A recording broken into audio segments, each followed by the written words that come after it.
सोलापूर शहरातील श्री मार्कंडेय जलतरण तलावाच्या दुरावस्थेबाबत जलतरणपटू, त्यांचे पालक व सभासदांनी सोलापूर लोकसभा मतदारसंघाच्या खासदार प्रणिती शिंदे यांची भेट घेऊन विविध अडचणी मांडल्या।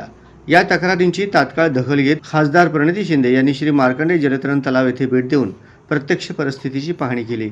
यावेळी त्यांनी जलतरणपटू, प्रशिक्षक, पालक, सभासद आणि संबंधित नागरिकांशी संवाद साधून तलावातील समस्या जाणून घेतल्या। जलतरणपटूंनी स्वच्छतागृहांची दुरावस्था, चेंजिंग रूमची खराब अवस्था, रंगरंगोटीची आवश्यकता, काही बाथरूमला दरवाजे नसणे, फुटलेल्या टाईल्स, सोलर सिस्टीमची गरज, पार्किंग परिसराचे काँक्रिटीकरण, प्रेक्षक गॅलरीसाठी शेड उभारणे आदी समस्या मांडल्या। तसेच जलतरण तलावातील वाढीव दर रद्द करून पूर्वीप्रमाणे वार्षिक, पंचवार्षिक आणि दशवार्षिक पास योजना सुरू करण्यात याव्यात, अशी मागणीही यावेळी करण्यात आली।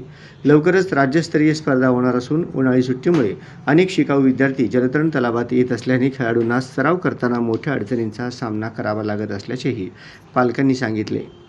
यावेळी खासदार प्रणिती शिंदे यांनी सोलापूर शहरातील होतकरू जलतरणपटूंना अधिक चांगल्या सुविधा, दर्जेदार प्रशिक्षण आणि प्रोत्साहन मिळावे यासाठी आवश्यक उपाययोजना करण्याबाबत सकारात्मक भूमिका घेतली। श्री मार्कंडेय जलतरण तलावातील दुरावस्था दूर करण्यासाठी आवश्यक निधी उपलब्ध करून देण्यात येईल, असे त्यांनी सांगितले। युवकांना राज्यस्तरीय, राष्ट्रीय व आंतरराष्ट्रीय स्तरावर संधी उपलब्ध करून देण्यासाठी शहरात आधुनिक क्रीडा सुविधा उभारण्यावर भर देणार असल्याचेही त्यांनी स्पष्ट केले। योग्य सुविधा मिळाल्यास गुणवंत खेळाडूंना आपली गुणवत्ता दाखवता येईल।